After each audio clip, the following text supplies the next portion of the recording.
बिस्मिल्लाहिर्रहमानिर्रहीम। व्यूवर्स, आप देख रहे हैं M2M उर्दू। आप का ये प्रोग्राम है पसंदीदा जमहूर की आवाज़।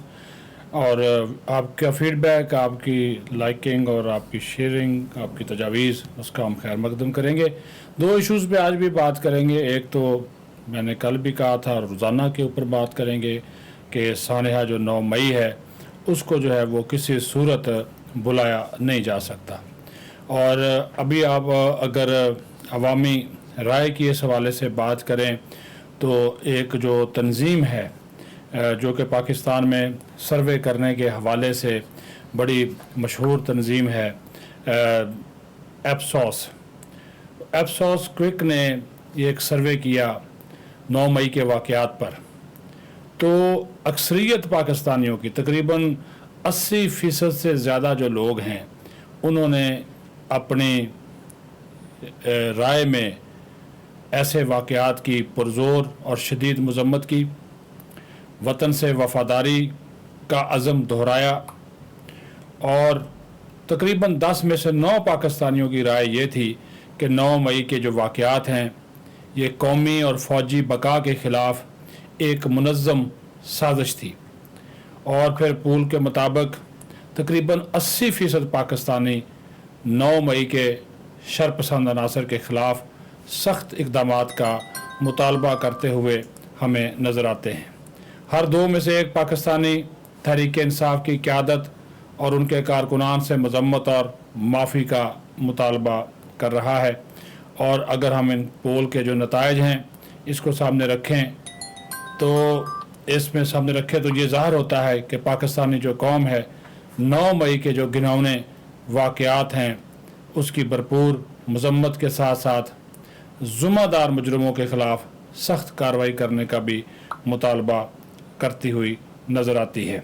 तो ये आप जो कह रहे थे ना कि अभी भी मुझे बड़ी हमायत हासिल है और हट दर्मी, तकब्बर, अनापरस्ती का ये आलम है कि अभी भी मसूफ़ कल एक टीवी प्रोग्राम में, बल्कि टीवी प्रोग्राम में नहीं, वो इंटरनेट के ऊपर अपने एक प्रेस कॉन्फ्रेंस में फरमा रहे थे कि मुझे अगर ये दोबारा पकड़ेंगे रेंजर्स वाले या फ़ौज वाले तो इसी तरह का रद्द अमल आएगा, लोग फिर फ़ौजी अलामात पर हमला करेंगे। ये उसके दिमाग का जो खन्नास है, उसका तकब्बर और अना जो है वो अभी ख़त्म नहीं हो रही। और वो कह रहा है कि जो ऐसी हुकूमत जो कि इस्टेब्लिशमेंट के बगैर आएगी वही अवामी हुकूमत होगी, अवामी मसाइल हल करेगी। यानी कि वो आप अंदाज़ा लगा लें कि इस मुल्क की पाक फ़ौज को अवामी मसाइल के हल में सबसे बड़ी रुकावट करार दे रहे हैं। यही मतलब है ना उनकी गुफ्तगू का, क्योंकि फ़ौज ने उनके ऊपर अब हाथ रखा नहीं, फ़ौज ने उनके ऊपर दस्ते शफ़क़त हटा लिया।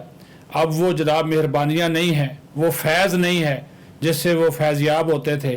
तो अब उनको तकलीफ़ तो होनी है और गुस्सा इसी बात का है कि मुझसे जो है वो फैज़ क्यों जो है वो ख़त्म किया गया, इसी बात की तकलीफ़ है। और इदारों को बर्बाद करना, तबाह करना, ये सारी की सारी उसकी एक प्लानिंग का जो है वो हिस्सा नज़र आता है। व्यूवर्स, एक और इशू जिसके ऊपर बात करना बहुत ज़रूरी है, जो भारतीय हट दर्मी है वो भी इस इमरान खान की हट दर्मी से मिलती जुलती है। क्योंकि ऐसे मुल्की दुश्मनों के होते हुए हमें किसी बैरूनी दुश्मन की ज़रूरत नहीं।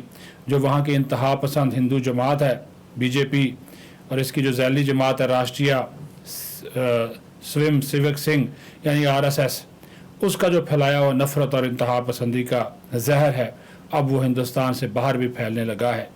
इस जमात की इंतहा पसंदाना सोच और नज़रियात आलमी अमन को तबाह कर रहे हैं और भारत दुनिया के लिए ख़तरा बनता जा रहा है। इसकी सबसे बड़ी मिसाल ये है कि हाल ही में अमेरिका में होने वाला एक वाक़या है। अभी चंद रोज़ कबल आपने देखा कि अमेरिकी जो सिक्योरिटी एहलकार थे उन्होंने वाइट हाउस के करीब अमेरिकी सदर जो बाइडन को कत्ल करने की धमकियां देने वाले एक नौजवान को गिरफ़्तार किया है।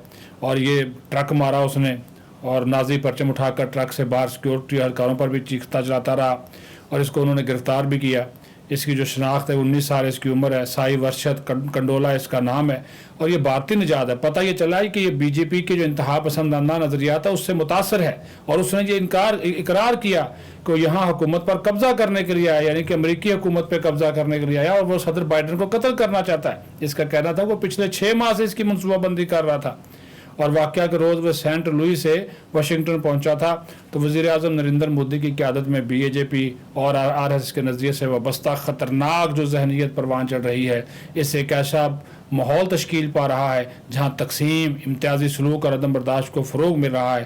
دنیا کے لیے ضروری ہے کہ وہ اس طوفان کے سامنے بند باندھے، ورنہ بہت جلد یہ آگ سب کو اپنی لپیٹ میں لے لے گی۔ تشدد کی کسی مذہب میں کوئی جگہ نہیں ہے۔